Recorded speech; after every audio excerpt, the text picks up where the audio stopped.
Good morning, everyone. My name is Becky Casares, and I am the Associate Vice Chancellor of Human Resources here with West Hills Community College. With me today is Dr. Tammy Robinson, finalist for the presidency at West Hills College, Lemoore. Thank you, Dr. Robinson, for being here and taking the time for this recorded Zoom open forum. So what we'll be doing today, I will be providing Dr. Robinson an opportunity to introduce herself shortly, and then we'll be going through a series of questions for about an hour. At the end, we will provide Dr. Robinson a few minutes to provide a closing statement or to share any information that she would like to share with the group that she did not get to during the question session. So Dr. Robinson, I'm going to go ahead and turn this over to you. And we'll go ahead and start with an overview of your introduction, education, and training regarding your interest in the position at West Hills College, Lemoore. All right. Well, thank you so much, Becky. Good morning, everyone. It's so wonderful to spend just a little bit of time with you. My name again is Dr. Tammy Robinson. I currently serve as the Vice President of Instruction at Kenyatta College, which is located in Redwood City.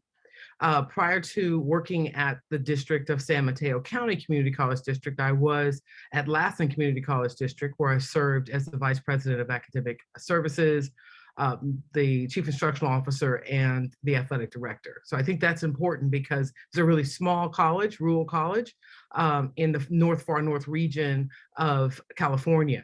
And so what my background shows is that I have worked at really small colleges, and I've worked at very large metropolitan colleges as well.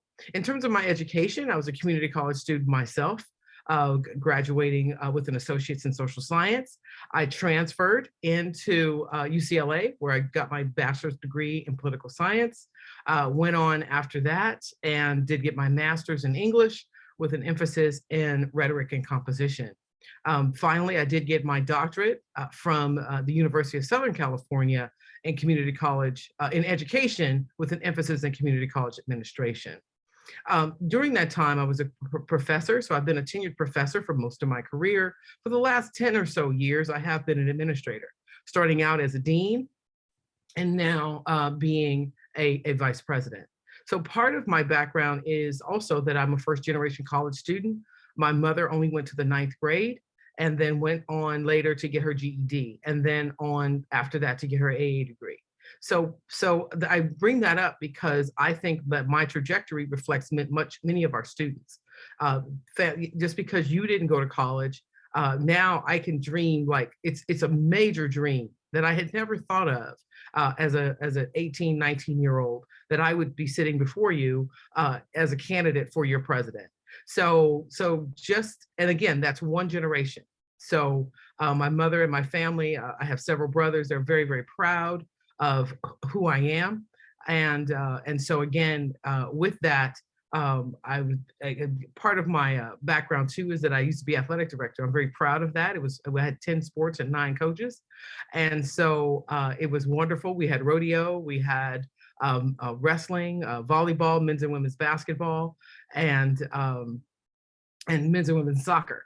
And so really extremely a great experience, and especially with the new stadium that is currently at Lemoore, there's great possibilities for us for recruitment and things like that. So just, for the opening question, thank you so much for, that's a bit of my background. Thank you so much.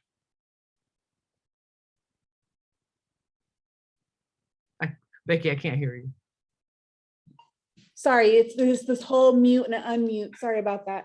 Okay. So we'll go ahead and start our formal questions. What do you see as the major enrollment and financial challenges and opportunities that West Hills College Lemoore will face now and in the near future? And how will you ensure the college's success in light of these challenges and opportunities? All right. Thank you for that. One of the things that we have to keep in mind is that many of the colleges, and West Hills Lemoore College has not escaped it, is enrollment challenges. We had enrollment challenges prior to COVID. And so going forward, we have to look at our colleges differently. We have to look at our colleges as the beacons that they are, beacons of hope that they are. And so we have to also expand our net wider. Many of our students are college age, and we right out of high school, very traditional students. And so not that that's a bad thing, it's an excellent thing to be their option while they're still in high school and also once they graduate. But in addition, one of the things that the pandemic has taught us is that we do need different types of programming. We need programming that's less than 1 year for those in our community who have been displaced. And so, there's a huge article that came out earlier this year about the untapped market. And so in that untapped market, again, we have people who were working and all of a sudden been working for decades, and in an instant found that they were not working. So what can we do as colleges, as community colleges, as spaces where our community may not be aware of all the wonderful programming that we have? How can we bring those students in? And part of that is partnering with different companies and ensuring that when students come to us, that we don't create barriers for them.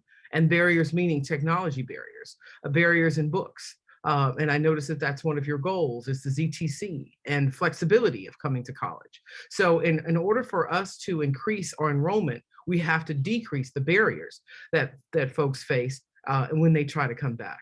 And so we have to get to the yes, and we have to listen to our community to find out what their needs are. But we also have to understand that we are an ecosystem, in that the college can't do it alone. We need to work with our businesses. We also need to work with our state legislatures on those things that prevent us from collecting apportionment per se. And what I mean is there's a different apportionment number for apportionment for credit, non-credit. And many in our community who we want to come back to our institutions don't want to stay 2 years. They can't afford to stay 2 years. So what can we do? What programs can we put forward that allow them to come in, rapidly upskill, get back into the workforce, but continuously use the institution as a way to continuously upgrade? Gone are the days that we get a job out of high school and we stay 30 and 40 years. Those days are over. And so, what we again have to do in order to look at ourselves and take a strong look is continuously have curriculum and working, of course, with our faculty, working, of course, with our classified professionals on campus. It is so important that whenever we make changes, that we bring everyone to this table, all the constituency groups, because we can't move forward without their voices, without their points of view.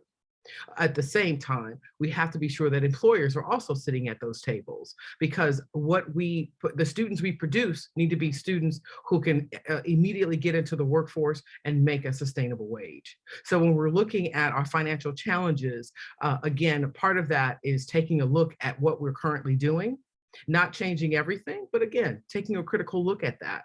And then seeing how we can advance and get into the 21st century and continuously have programs and services that meet the needs of our communities.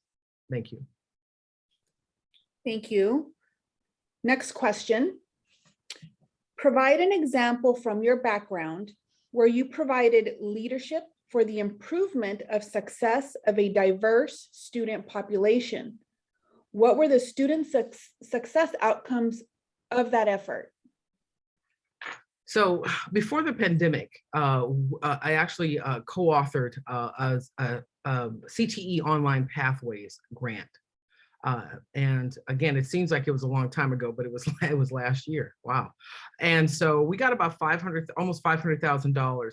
And part of what we did with the grant was to increase relationships with our faculty. We noticed that our science faculty would get together and they would talk about the pedagogical methods and how you teach online and how do you use your phone, how can you just be better for students.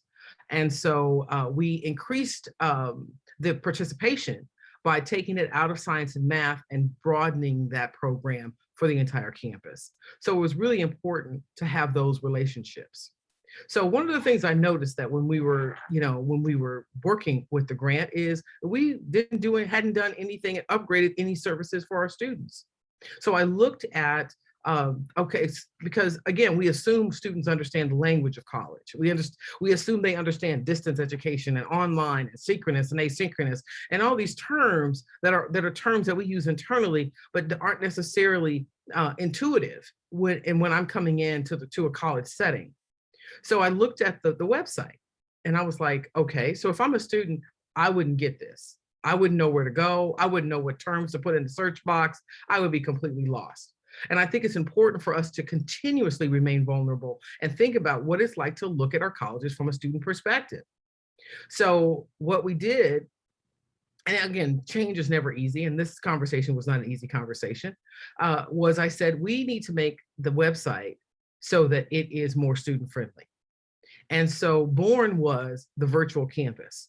Because right after, it's ironic because right after I was making these claims, folks were asking me, Tammy, did you have a crystal ball? How did you see the pandemic come? I was like, I didn't. What I do know is that a student needs to be able to register simply.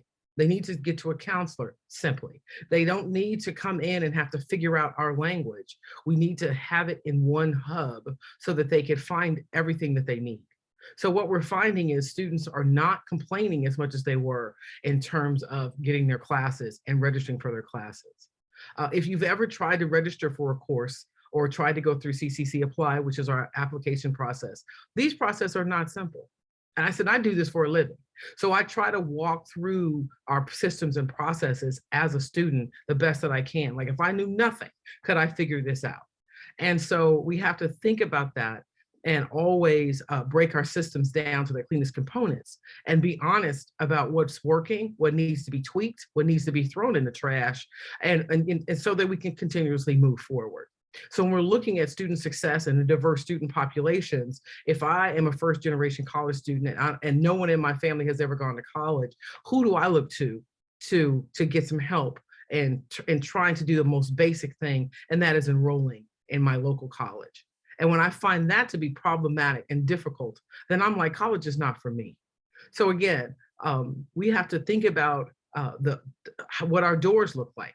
It was easier when I went to school because you just walked into the office and you talked to the admissions person, you filled out the application and you handed it to a human. But again, those times are not where we are now. And it's not future thinking. We still need those methodologies, but we also need the virtual door. So that on my phone, at my house, on my computer, my tablet, I can sign up for a college course. And so that will, again, it is about us decreasing the barriers, decreasing the obstacles, and making it as easy as possible for us to become a college student and then to stay and then to graduate. And whatever completion means to you, making sure students meet their educational goals. So, and so with that, those are some of the things that I think that I would bring to the table in terms of being your president. Thank you. Thank you. Thank you. When do you see the state ending the hold harmless of the student-centered funding formula? What needs to happen to facilitate this? Can you ask that one more time, please? Sure. When do you see the state ending the hold harmless of the student-centered funding formula? What needs to happen to facilitate this?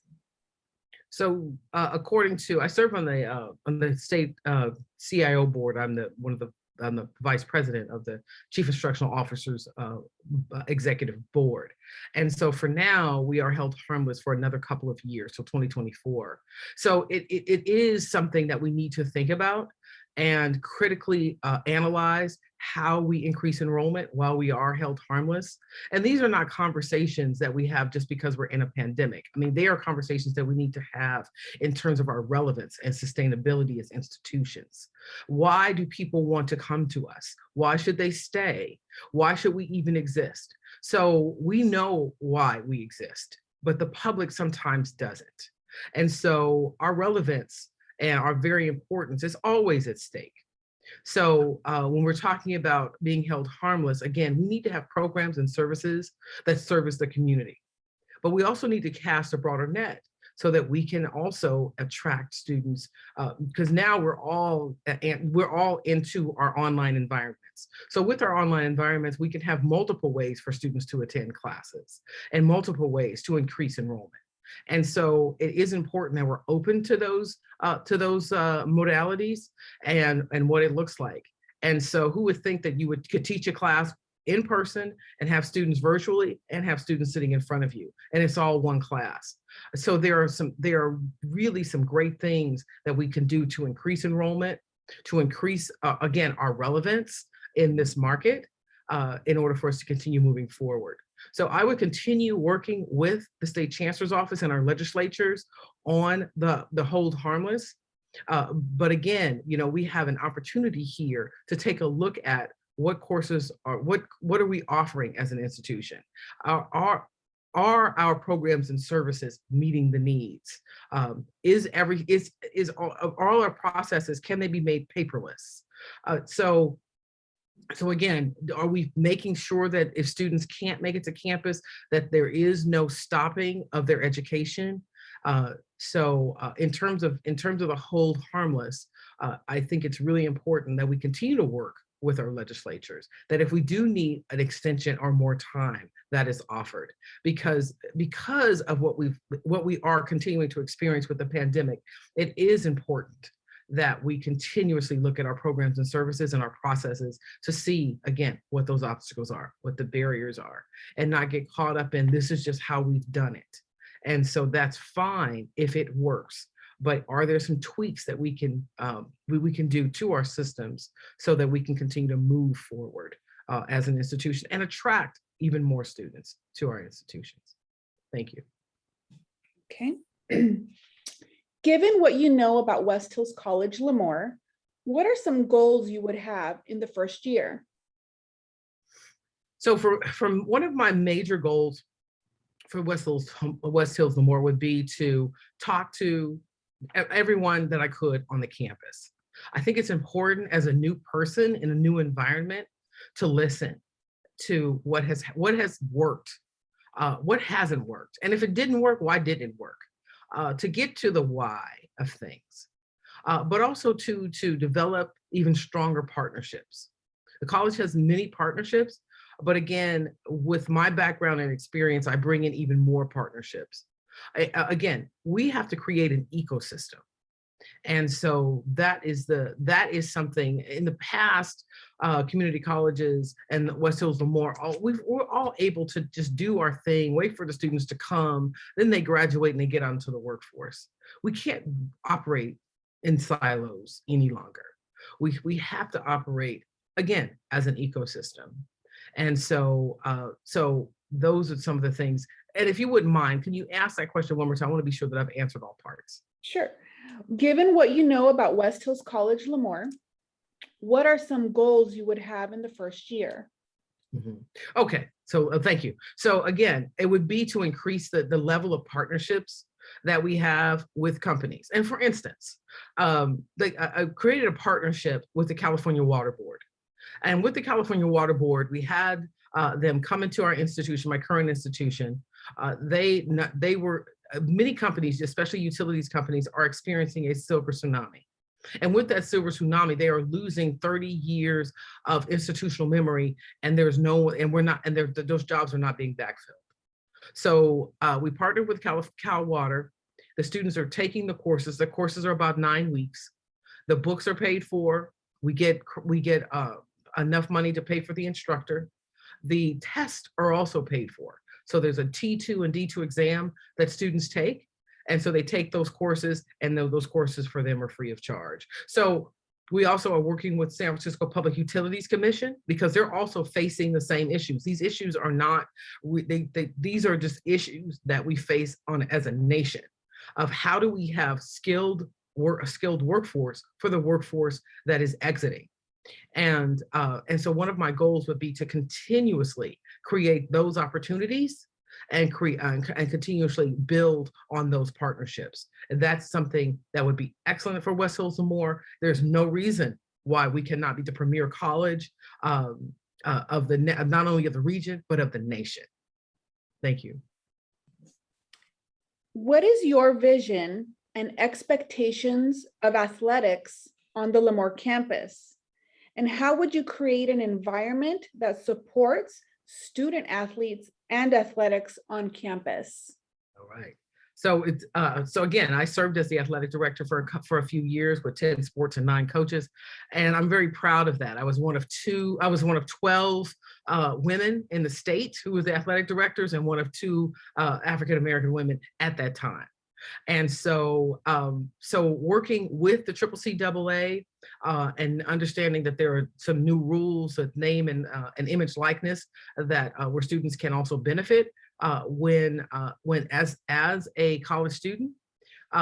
It's important because we have a beautiful new stadium that is phenomenal. I had an opportunity to be inside it and see the volleyball team practicing, and so what happens is we would be operating inside the CCCAA to add sports. So we need to add sports that also make sense for the region, whether that's basketball, whether that's football, understanding that football is probably one of your most expensive sports that you can have. We don't have housing at Lemoore. I know there's housing at our sister college at Kalinga. So housing would become an issue, but we'd have to, again, work that out. So which sports would make sense? We would, again, part of what you have to do each year with athletics is you have to look at the interest. When CCC Apply was first started in about 2014 or so, one of the things we had to do was go through the surveys and look at the interest of sports and see if there was a way to build on your sports programs depending on the interest. So we continue to ask and survey what interested sports we have, and then start off with maybe some adjunct coaches and building that sport out. But again, it attracts folks to our region. It affects the community to the college so they can see the great things we're doing. And that's important as well. Sports play a huge role in building a sense of community and a sense of belonging and teamwork. Our athletes tend to be, according to the research, some of our best students. Part of that is because they do have a lot of wraparound services. They do have to maintain full-time status, and they become our ambassadors. Wherever they go, they become the ambassadors of the institution. So sports for me play a great role in our success numbers, in our recruitment numbers, and our overall effect of even of our new and beautiful stadium that we currently have. Thank you. Thank you. What is your experience with facilities construction?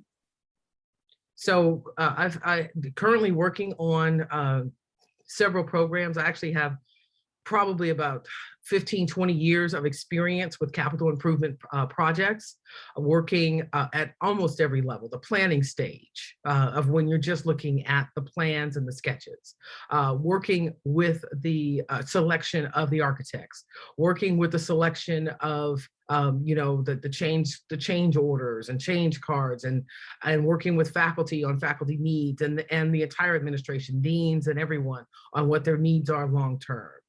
So capital improvement is a huge part of my background and has been for quite some time. It is important to always be visionary here in what our colleges can be. Our colleges, I always say, whatever you're building, you have to think 30 years out. Think about 30 years that once you have something built, you probably won't get another building for 20 or 30 years. So it's important that now that our buildings have the proper technology for our students, that they have things like Wi-Fi, and which a decade ago you'd be like, what? You can go to college anywhere on the campus and be in a class if you needed to be, or search the web anywhere. So it's important to think about what is, regardless of how advanced we are today, think about what the needs will be in 5 years, 10 years, 15 years. What will our students need? So I have been involved in capital improvement projects for almost 2 decades. So that's a huge part of my background. Thank you so much. Thank you. Communication regarding availability of resources to students has been very difficult. Has there been anything you have been pushing for, or are you aware of a better way to communicate this information to our students? I'm going to go back to my early example of the virtual campus. And that's one of the things that, again, that I saw was really lacking. If I'm coming into this campus as a new student, I don't even know what questions to ask. I don't even know what I don't know. I just know I want to go to school now, right? So creating a virtual campus where once you go into the portal, you see that if you want to register, you go here. If you need support services, you go here. If you need a counselor, you go here. If you need your books, press this button. Making it so that it is a user-centered space. And also understanding that it is an iterative process. It is a process that we ask the students, what's missing? Did it take you 5 steps to get to your counselor appointment? Okay, so let's try to narrow that down to 3. Let's try to narrow it down to 2 steps. So not only do you create the environment, but you also continue to make sure the environment evolves. Our students now get and receive information very differently. And it's important that we are not antiquated in how we talk to them and how we get them information.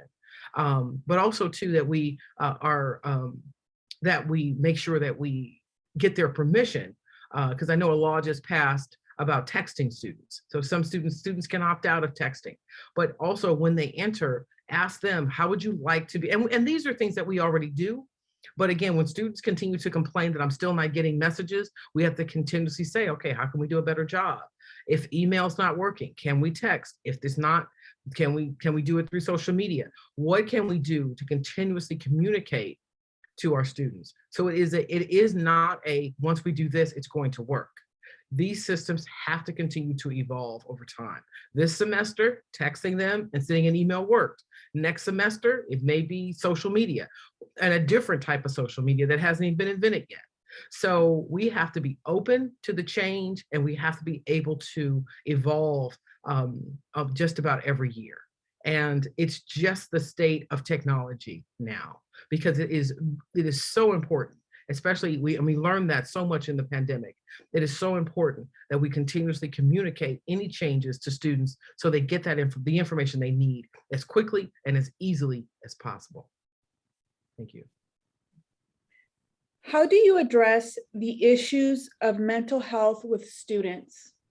How do you support staff and even yourself when situations happen that can trigger mental health well-being? Right. Thank you for that question. That's a really important space, and so, again, and these are issues prior to the pandemic, but they are issues that were exacerbated as a result of the pandemic. And so we need to normalize asking for help.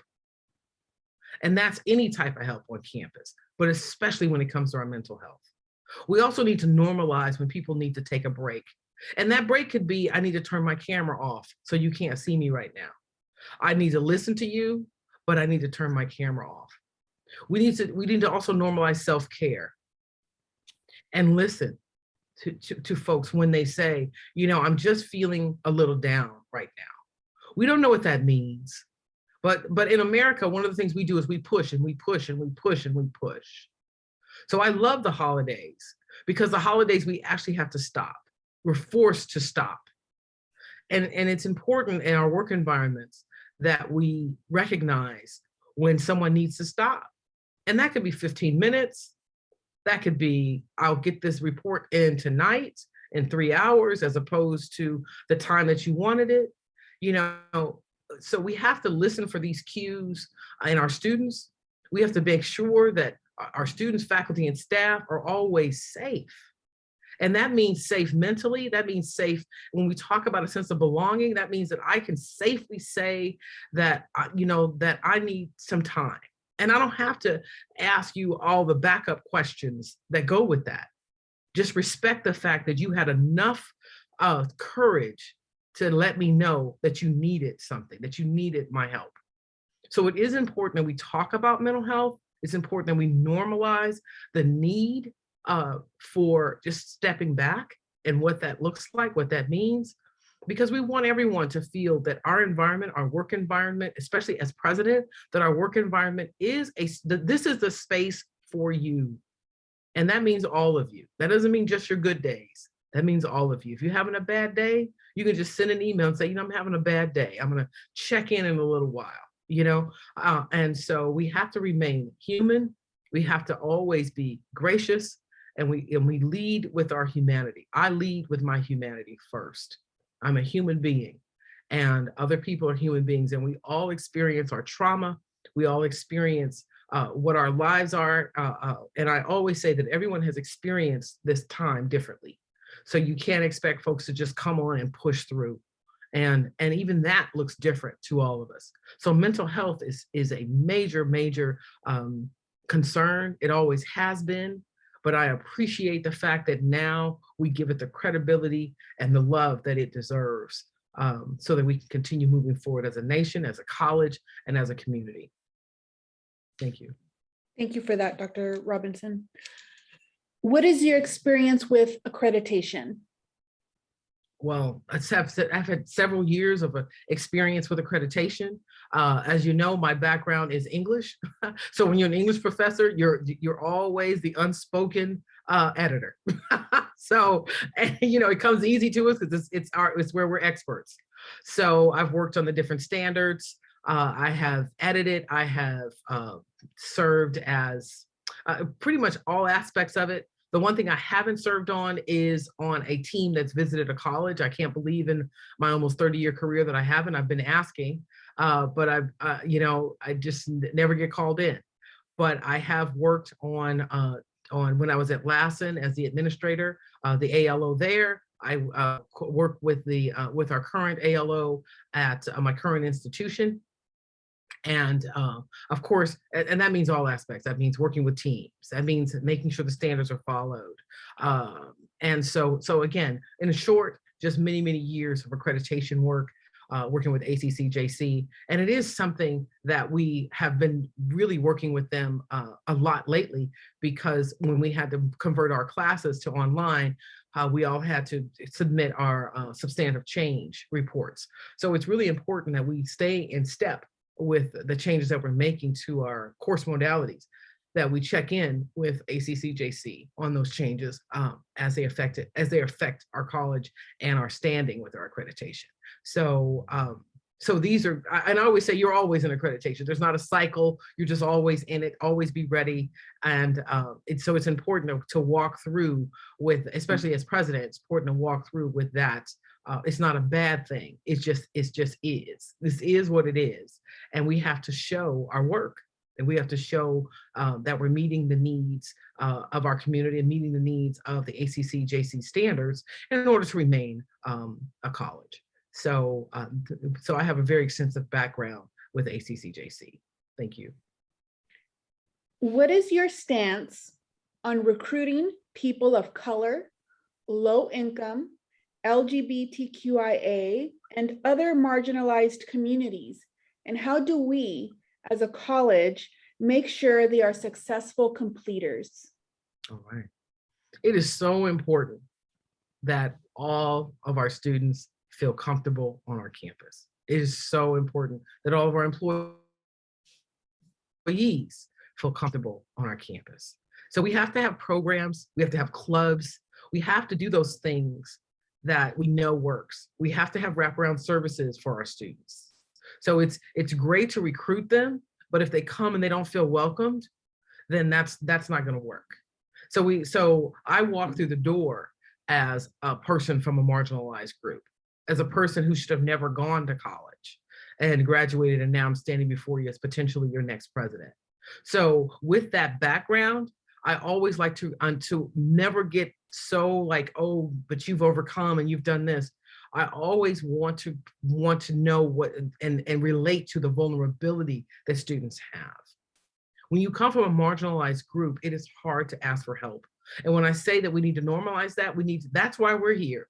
We need to just say that. That's why we're here. We're here to help you. So you tell me what your needs are. So it's really important that we have the programs and services and the wraparound services when students get to college.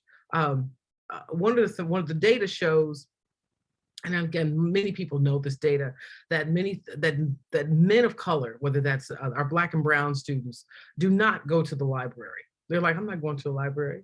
And we know that all these support services available in the library, they're not going to the library. And again, they don't go to the library because they think it's white and they think it's feminine. So we have to, again, normalize walking into the library and seeing the services that are available to them, the tutoring, the computers, just mentoring, just the study groups, normalizing what it looks like to be a college student, what it means to learn in a college environment. All of those things are very important. And these are the subtle cues that we give when we walk in. Do we say hello to students? Because again, as a person from the marginalized group that you speak of, when I walk into a store or into and I notice that they don't say hi to me, but they'll say hi to the person in the back and behind me, I'm like, I start to feel some kind of way.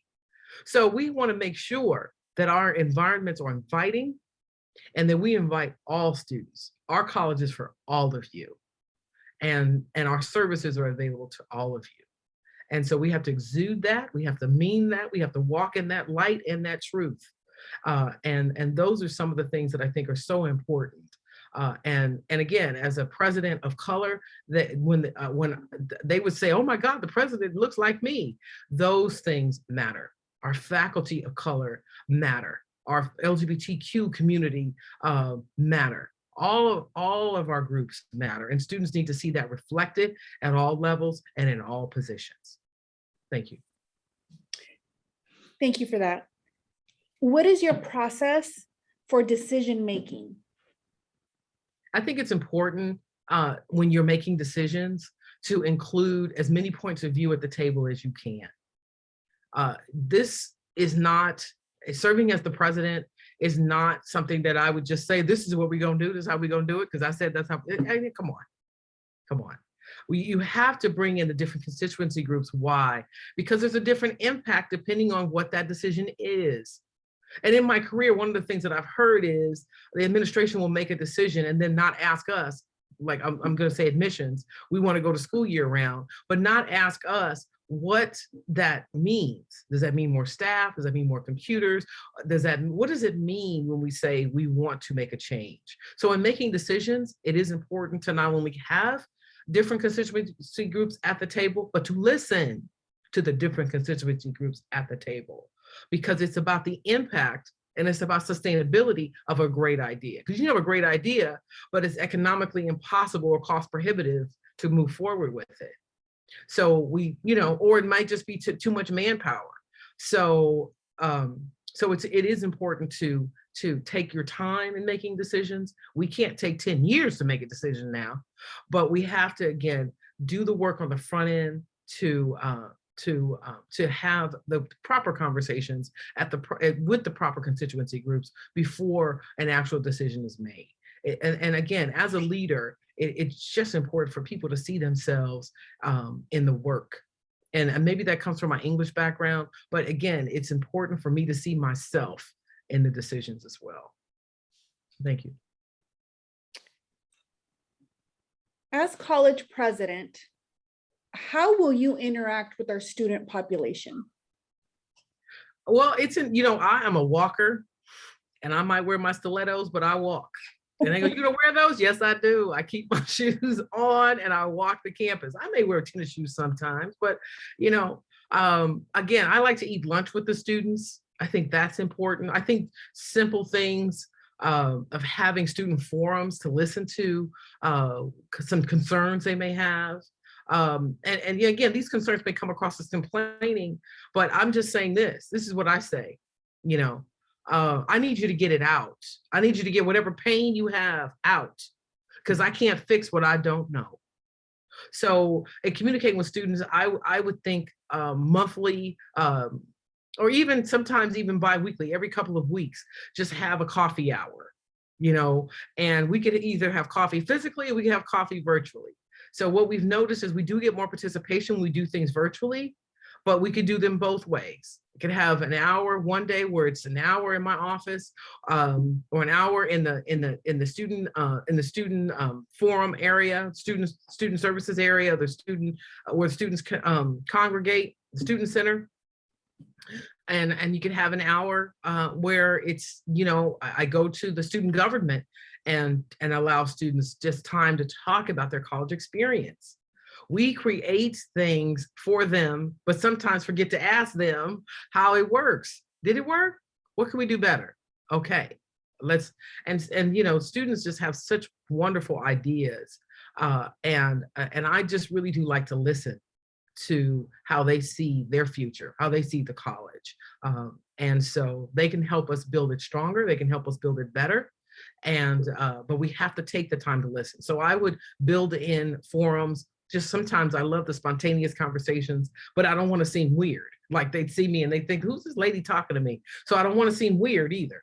But I do want to make sure that they know who I am and know that they can approach me and talk to me. Because sometimes I know for me, I had never seen a Black professor until I was at UCLA. I'd never seen that before.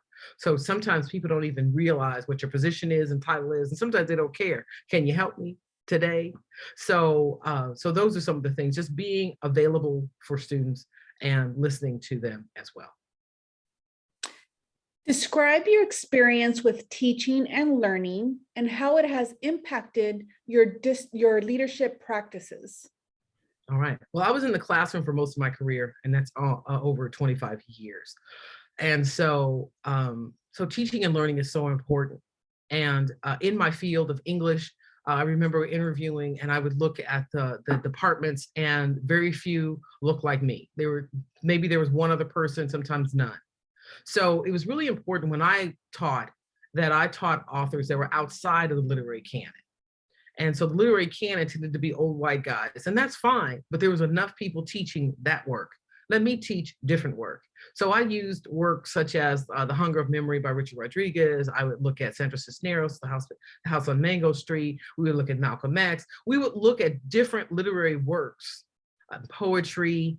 And sometimes I would have students say they had never read a novel by a Black author. And I'm still shocked to this day. I mean, I remember that. I was like, what, are you kidding me? And so it's so important with teaching and learning that we expose students. When harking back to the question that you asked me about the LGBTQ community and marginalized students, it's important that the literature that literature reflects them. That we read about their experiences, their modern day experiences, not experiences from 200 years ago. I'm not saying it's not relevant, but our students have experienced something that none of us has experienced. So let's read about it. Let's talk about it. Let's write about it. Let's open up about it. Let's learn about it. So in teaching writing is one of the most powerful things I think you can do is really teach folks the power of the written word. And once you can express yourself in writing, it is powerful. And so when you see students really grow and that light comes on and they get it, they understand MLA style or APA style, whichever that professor uses, and you're preparing them for the next level at the university level, whatever it is they want to do, it is really a powerful space. And so I really did love being in the classroom. And many of my students went on to do great things, and they still reach out to me to this day. So teaching and learning and being in the classroom is a huge part of who I am as a professional. Thank you. So as you know, we are a multi-college district. So how will you work effectively with the chancellor, our president at West Hills College, Coalinga, and other district administration? All right. Well, it's important to understand that we're a team. We will service our areas, and I will certainly fight for our college. But at the end of the day, we are one team. And it's important that I listen to the direction that the Chancellor Clark provides me with. It's important that I listen to the points of view of the president of Coalinga, and also be very aware of what the board goals are for our institutions.